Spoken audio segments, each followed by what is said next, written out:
Picture this. You're scrolling online and you see someone comment, "That's Celtic." Another person jumps in, "No, that's Gaelic." Then somebody else says, "Actually it's Norse." And finally, a fourth person drops the mic with, "Wrong. That's Norman." And the wild part is, they can all sound confident. They can all sound right. But most of the time, at least one of them is using the label wrong. Because these four words, Celtic, Gaelic, Norse, and Norman, have become shortcut words. They're used like vibes. Like aesthetic tags. Like identity stickers you slap onto a symbol, a song, a tattoo, a castle, a surname, or even your DNA test results. But history doesn't work like that. These words have meanings that depend on time, place, language, and power. And if you mix them up, you don't just get a tiny detail wrong. You accidentally move whole centuries around. You confuse languages with people. You confuse a medieval conqueror with a Viking. You confuse an umbrella word with one branch under it. So in the next few minutes, I'm going to give you a simple way to use these labels correctly, without needing a history degree. And by the end, you'll be able to hear someone say, "That's Celtic," and instantly know what questions to ask. You'll be able to look at a Norse symbol and think, "Wait, which century is that supposed to be from?" You'll be able to hear Gaelic and ask, "Irish Gaelic or Scottish Gaelic?" You'll hear Norman and realize it's not the same thing as Viking, even if there's a connection. Here's the secret. There are 4 quick tests that fix almost every confusion. Test number 1, time. When are we talking about? Test number 2, place. Where exactly are we talking about? Test number 3, language. What language did people actually speak or write? Test number 4, power. Who was ruling, who was invading, who was adopting whose culture? If you use those 4 tests, these labels stop being confusing. So let's start with the biggest and most misunderstood word of all. Celtic. When people say Celtic, they often mean one of 3 things. They might mean ancient peoples in parts of Europe, long before modern countries existed. They might mean the Celtic language family. Or they might mean a modern cultural identity, especially connected to places like Ireland and Scotland. And these 3 get mashed together constantly. Here's the simplest way to think about it. Celtic is a big umbrella word. It's not just one tribe. It's not just one country. It's not even just one time period. Celtic can refer to a family of related languages and the cultures connected to them. That includes languages historically and today in places like Ireland, Scotland, Wales, Cornwall, the Isle of Man, and Brittany in France. But Celtic is also used in history to talk about ancient Celtic-speaking groups across parts of Europe, far beyond the British Isles. So if someone says, "I'm Celtic," the first thing you should ask in your head is, do they mean language? Do they mean ancestry? Or do they mean modern cultural identity? Because Celtic isn't automatically Irish. And it's not automatically Scottish. And it definitely isn't automatically anything with a knot design. That last one might be the biggest modern mistake. You see a knot pattern on a ring or a tattoo and someone says, "That's Celtic." Sometimes it is inspired by Celtic art traditions, sure. But sometimes it's a modern design that borrows from multiple sources, or is just a decorative knot. A knot does not come with a certificate of authenticity. So here's a better way to use the word Celtic. If you're talking about the language family, Celtic makes sense. If you're talking about certain historical cultures, Celtic can make sense, but you should anchor it to time and place. If you're talking about modern identity, Celtic can still be used, especially in cultural contexts, but it's not a precise label by itself. Now, under that big Celtic umbrella is a word that people treat like it's the whole umbrella. Gaelic. Gaelic is where things get personal, because people use it like it means Irish stuff, period. But Gaelic is not a vibe word. Gaelic is mainly a language label. And there are 2 major Gaelic languages that people mix up all the time. Irish, which in its own language is called Gaelge. And Scottish Gaelic, called Gaelic. They're related, like cousins. They share roots. But they're not identical. So when someone says, "This is Gaelic," you should immediately think, Gaelic where? Irish Gaelic or Scottish Gaelic? Because saying Gaelic without specifying can be like saying Romance language when you actually mean Spanish or French. It's not wrong, but it's too vague for what people usually intend. Now, Gaelic also connects to the word Gael, which refers to people historically associated with Gaelic language and culture. But even then, Gaelic is still narrower than Celtic. Here's the key correction you can memorize. Celtic is the big family. Gaelic is one branch inside it. So not all Celtic is Gaelic. Welsh, for example, is Celtic but not Gaelic. Breton is Celtic but not Gaelic. That one fact alone fixes so many arguments online. And it's why people get confused when they say things like, Celtic equals Gaelic. No. Gaelic is Celtic, but Celtic isn't always Gaelic. Now let's talk about why Gaelic gets used wrong the most. Because the word Gaelic gets attached to everything: sports, music, identity, even just anything Irish looking. You'll hear someone say, Gaelic culture, and sometimes they mean Irish culture in general. Other times they mean specifically the culture tied to Gaelic language and heritage. And sometimes they just mean not English. That's not precise. So here's a clean way to use it. If you mean the language, say Irish or Scottish Gaelic. If you mean the branch of Celtic languages that includes them, Gaelic is okay, but it's better if you add context.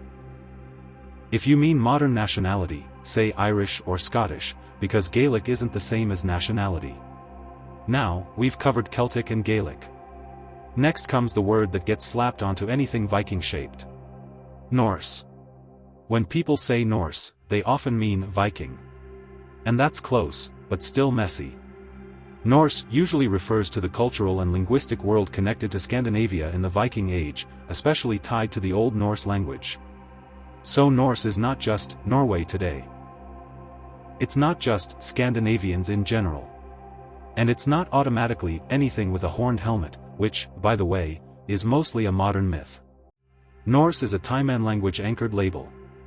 So the question is, are we talking about the Viking Age world? Are we talking about Old Norse language and culture? Are we talking about Norse settlers and their influence in places like Iceland, parts of Scotland, parts of Ireland, the Isle of Man, and beyond? Because the Norse weren't just raiders. They were traders. They were settlers. They were builders of towns. They were people who married into local populations and blended cultures. And that's where confusion gets even deeper. Because the Norse didn't exist in a vacuum. They interacted with Gaelic-speaking communities. They interacted with other Celtic-speaking groups.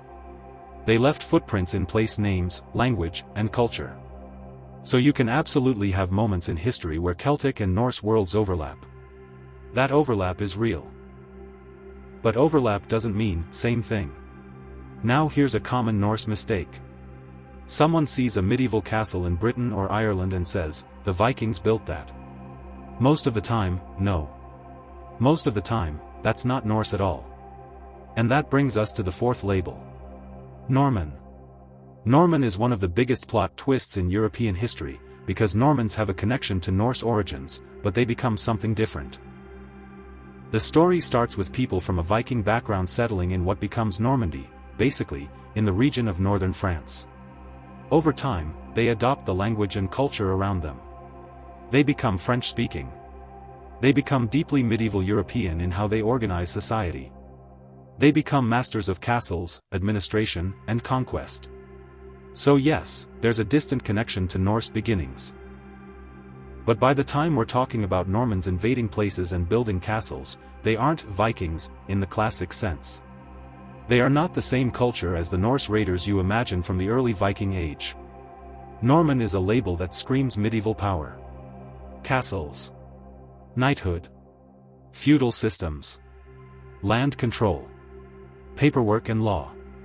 And strategic conquest.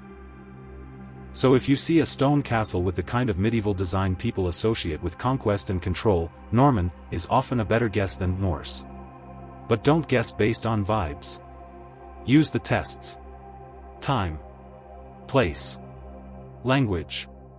Power. Let's do a quick reality check timeline, because this is where the brain usually melts. Imagine you're looking at the British Isles and Ireland across centuries. You have early Celtic language and culture layers developing across long stretches of time. You have Gaelic identity becoming strong in Ireland and then spreading into parts of Scotland over time. Then later, during the Viking Age, you get Norse arrival, raids, settlement, trade, mixing. And then later still, you get Norman expansion, organized conquest and castle building and new systems of control. If you mix these into one soup, you get confusion like calling a Norman castle, Viking. Calling anything Irish, Gaelic, even when it's not about the language. Calling every Celtic thing, Gaelic. Calling Norse, just Norway, like it's timeless and modern. Now let's make this practical. I want you to imagine you're in a comment section. Someone posts a symbol, like a knot or a cross or a design from jewelry. And you see these 4 comments. That's Celtic. No, it's Gaelic. It's Norse. It's Norman. How do you know what to say? You ask the 4 tests. First, time. Is this design tied to the Iron Age? Early medieval manuscripts? Viking Age? Medieval conquest? Or is it modern? Second, place. Is it tied to Ireland? Scotland? Wales? Brittany? Scandinavia? Normandy? England? Third, language. Is it tied to Celtic languages? Specifically Gaelic? Or to Old Norse? Fourth, power. Is this connected to an empire or conquest system, like Norman rule? Or is it more cultural and local? Now let's bust some myths quickly, because these pop up everywhere. Myth 1, Celtic equals Irish. Ireland is part of the Celtic world, yes. But Celtic is bigger than Ireland, and it also points beyond the islands in historical contexts. So Celtic can be Irish. But Irish is not the only Celtic. Myth 2, Gaelic equals Celtic. Gaelic is Celtic, but not all Celtic is Gaelic. Remember, umbrella versus branch. Myth 3, Norse equals Scandinavian. Sometimes. But Norse usually points to a historical and cultural context, especially Viking Age and Old Norse language. It's not just a modern nationality label. Myth 4. Norman equals Viking. Normans have Norse roots in their origin story, but they become a different medieval culture with a different language and system. So calling Normans Vikings is like calling modern English German, just because it has roots. There's a relationship, but it's not the same identity. Now, let's take it one step further, because this is where it gets interesting. In places like Ireland and Scotland, you get moments where these labels collide. You might have Gaelic-speaking communities interacting with Norse settlers. You might have Norse influence visible in place names or coastal towns. And then later, you have Norman influence showing up in castles and new political structures. So you can have a landscape where multiple layers exist. And that's why people get confused. Because they want one label. But history is layered. A place can have Celtic language roots, Gaelic cultural identity, Norse settlement influence, and Norman political changes, all across different time periods. So instead of asking, which one is correct? Sometimes the better question is, which one is correct for this century? Now, if you want a super fast way to speak correctly without pausing for a lecture, here's a 60-second rule you can use. If you're talking about a language family across certain regions, say Celtic. If you're talking about the Irish language or Scottish Gaelic language, say Irish or Scottish Gaelic, or say Gaelic with clarity. If you're talking about the Viking Age world and Old Norse culture, say Norse. If you're talking about medieval conquest, castles, and control systems, say Norman. And if you're not sure, don't guess. Anchor it. You can say, that looks like it's inspired by Celtic or medieval insular art, or that's often associated with Norse influence, or that's typical of Norman architecture, depending on context.